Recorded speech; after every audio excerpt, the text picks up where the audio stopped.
वालेकुम दोस्तों, उम्मीद है आप खैरियत से होंगे। आज हम एक दो बात करना चाह रहे हैं आपसे। एक तो मेरे 1-2 सुनने वाले हैं, मतलब स्टूडेंट्स हैं, उन्होंने क्वेश्चंस किया है कि हम अपने करियर के लिए क्या करें और किस तरह करें? परेशान हैं। मतलब एक बच्ची है, वो केमिस्ट्री की थी, मुझे नाम तो अभी याद नहीं है।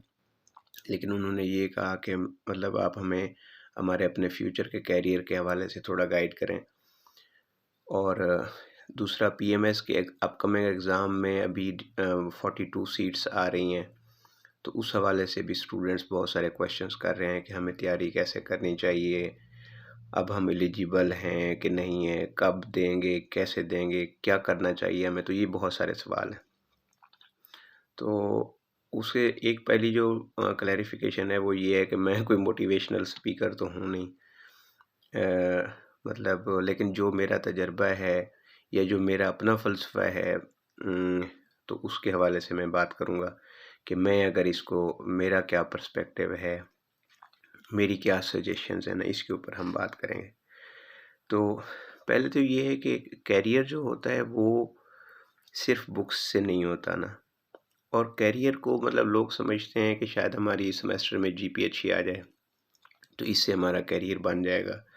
या किसी करियर के ऊपर मतलब हमें कोई जॉब रिक्वायर्ड जॉब मिल जाए, तो वो हमारा करियर बन जाएगा ना। मैं करियर को पर्सपेक्टिव को लॉन्ग टर्म में लेता हूँ कि करियर बेसिकली आपकी पूरी लाइफ का एक ना इमेज होता है। अगर आप उस्ताद हैं, आप फिर किस तरह के उस्ताद हैं, ये भी आपके करियर में शामिल है। आप बच्चों को डिलीवर कैसा करते हैं, ये भी आपके करियर का हिस्सा हो जाता है।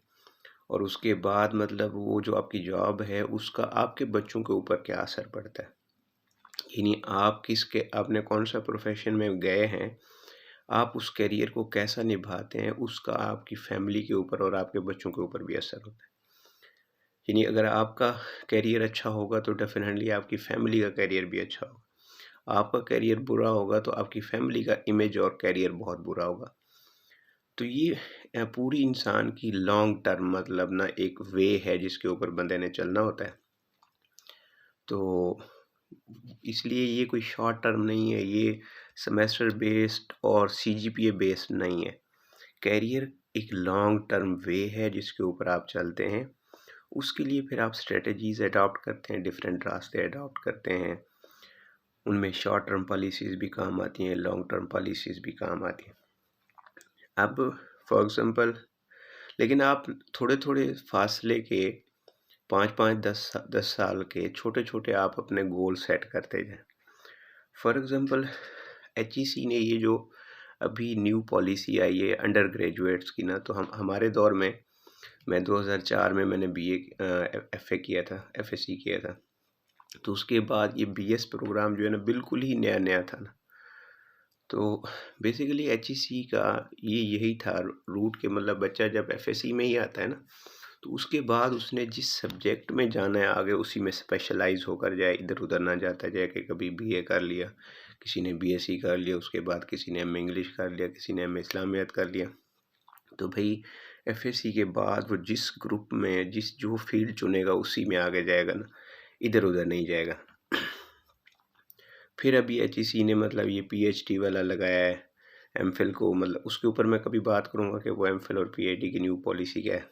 लेकिन उसमें भी ये है कि जो बंदा भई एक सब्जेक्ट में एडमिशन लेता है, अगर वो उसी में पीएचडी करना चाहता है तो वो आगे कंटिन्यू कर सकता है ना। इधर-उधर का फिर उसका भई 2 साल का ख़त्म हो गया पीरियड, अब उसको एडमिशन नहीं मिल रहा, तो ये बहस हो रहा, मामले ख़त्म किए जाए ना, यानी स्पेशलाइज़्ड किया जाए। अब फॉर एग्ज़ाम्पल अगर 2 मिसालें मैं लूँगा ना, एक केमिस्ट्री क्योंकि उस बच्ची ने सवाल किया है और दूसरा इंग्लिश का क्योंकि वो हमारा सब्जेक्ट है। अब फॉर एग्ज़ाम्पल आप केमिस्ट्री की या इंग्लिश के तालिब इल्म हैं, तो आपको सिर्फ़ ये नहीं कि आपके सेमेस्टर में कितना कुछ अच्छे नंबर आ गए, आपकी जीपी कैसे जा रही है, बल्कि आपको ये पता होना चाहिए कि मुझे अपने सब्जेक्ट की कमांड कितनी है। इन नोट्सों के अलावा हट के मुझे कितना पता है।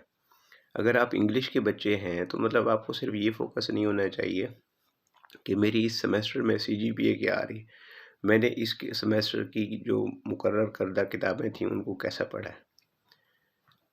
इसके अलावा भी आपको पता होना चाहिए। अच्छा, यहाँ पे एक मैं वज़ाहत करता जो बंदा कहता है कि देखो अभी मैं फ़ोकस कर लूँ सेमेस्टर की सीजीपीए पे ना, उसके बाद बाकी बातें बाद में आएँगी। दोनों नज़रिए हैं, लेकिन एक ये है कि अगर आप सेमेस्टर के अलावा आपको कुछ नहीं आता, तो भी आपके लिए प्रॉब्लम हो गए। लेकिन अगर आपको बाकी सब कुछ आता है और सेमेस्टर का कुछ नहीं आता, तो इससे भी मसाइल पैदा होंगे। इसलिए कम्प्रिहेंसिवली लें कि यानी सेमेस्टर की चीज़ें भी पढ़ें और बाहर की चीज़ें भी पढ़ेंगे, मतलब जो और सिलेबस से हट कर है। तो इंटरव्यू में मतलब इस तरह के क्वेश्चन भी पूछते हैं। मेरे से भी पूछा उन्होंने कि आप हमें कोई ऐसे 3 नावल बताएं जो आपके कोर्स में नहीं थे, यानी आप सब्जेक्ट के अलावा भी कुछ पढ़ते हैं क्या? आपने देखा होगा जो अजीम अजीम से लोग, मतलब यानी कि जो कामयाब लोग होते हैं अमूमी तौर पर, वो अपने सिलेबस से या कोर्सेज से हट के भी पढ़ते हैं। इससे दिमाग बंदे का खुलता है, मुआशरे का इल्म आता है।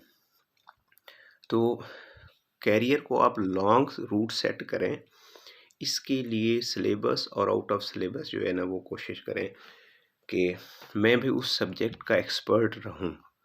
एक्सपर्ट मतलब बंदा कम्प्लीटली तो नहीं हो सकता, लेकिन किसी हद तक मतलब अच्छा नॉलेज तो आ सकता है ना आपको सब्जेक्ट।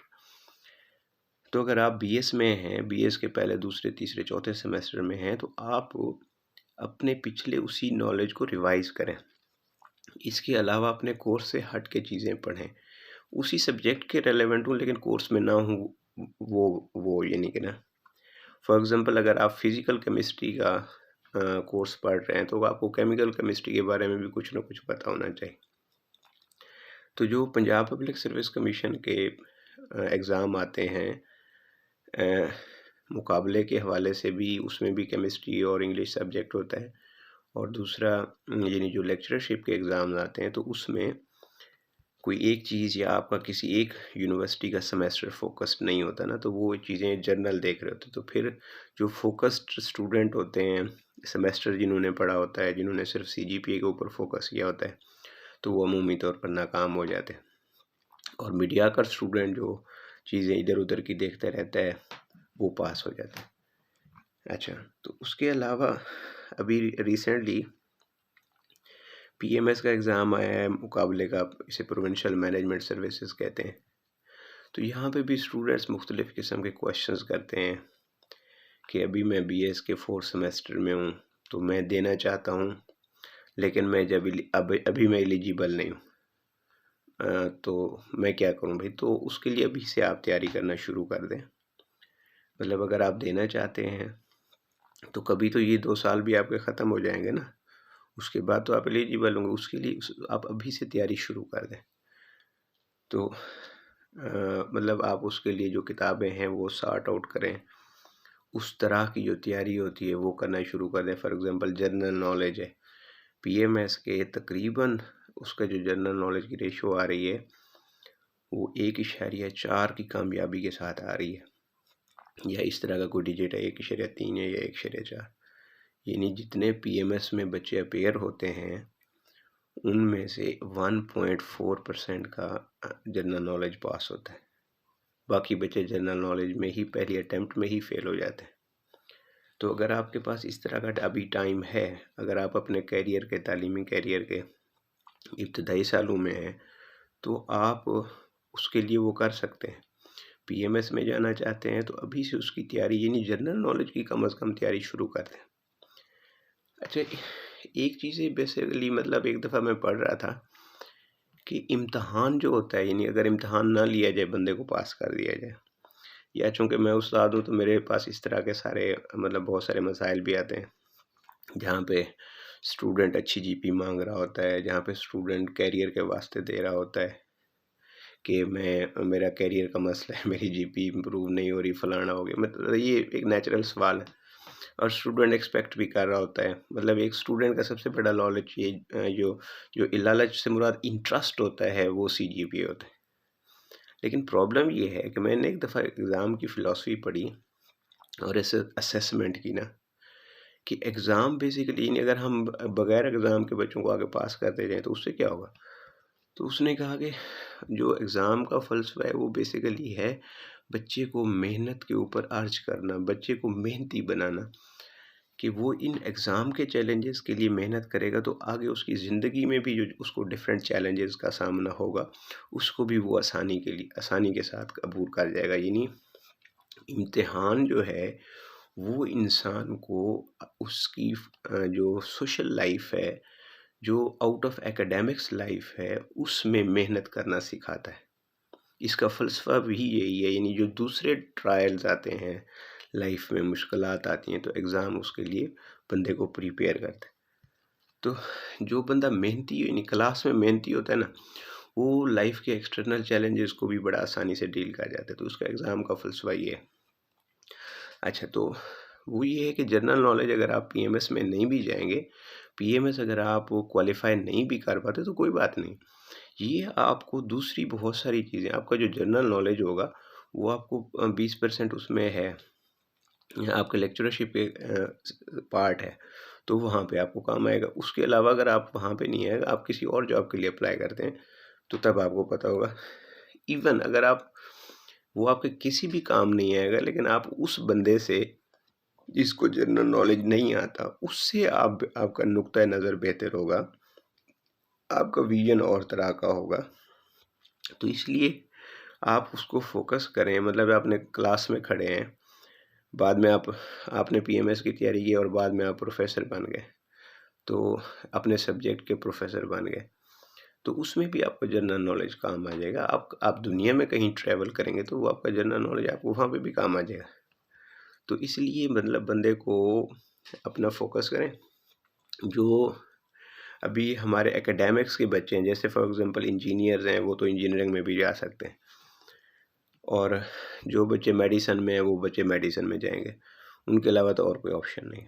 अच्छा, जो एग्रीकल्चर वाले हैं वो भी अमूमी तौर पर एग्रीकल्चर में आ जाते हैं, लॉ वाले भी लॉ में जाते हैं। तो हमारे यहाँ ये जो इस तरह के सब्जेक्ट्स वाले हैं, केमिस्ट्री हो गया, इंग्लिश हो गया, बायोलॉजी ये वगैरह हो गए, तो इनके पास और कोई ऑप्शन नहीं होता सिवाय ये या टीचर बन जाएं या प्रोफेसर बन जाएं या मुकाबले के इम्तिहान पीएमएस और सीएसएस में चले जाएं। तो ये हमारे पास जो रूट्स हैं उनके लिए यही है कि आप इन तीनों चीज़ों के अटैम्प्ट करें। स्कूल मतलब यानी कि एजुकेटर की भी तैयारी करें, वो भी आजकल मुकाबले के उसके पंजाब पब्लिक सर्विस कमीशन के थ्रू आ रहे हैं ना, तो उसमें भी यही जनरल नॉलेज वगैरह काम आएगा। तो यानी कि आप जब तक डिग्री कर रहे हैं तो एक बुक आप जनरल नॉलेज की रोज़ाना की बुनियाद पर 100 जनरल एमसीक्यूज रोज़ाना के करते जाना, आज से ही शुरू कर देना। तो उसका ये है कि 2 साल बाद 3 साल बाद आप अच्छा खासा कुछ पढ़ चुके होंगे और आपका विज़न जो है वो ज़्यादा स्पेक्ट्रिव हो। यानी जो मंज़िल आनी है ना, देखो मंज़िल पे बंदा पहुंचता भी तब है जब उसकी तरफ चलना शुरू करे। तो जो जो काम आप आज शुरू करेंगे 10-12 सॉरी 3-4 मतलब साल बाद आप उसके कितने करीब, उस मंज़िल के कितने करीब पहुंच जाएंगे ना। तो जनरल नॉलेज फ़ोकस करें, वो आपके पीएमएस में भी काम आएगा, लेक्चरशिप में भी काम आएगा, इवन अगर आप स्कूल में एजुकेटर बनना चाहते हैं उसमें भी काम आएगा। अपनी डिग्री के साथ साथ इधर-उधर की और आपकी डिग्री की जो रेलेवेंट चीज़ें हैं वो पढ़ते रहें।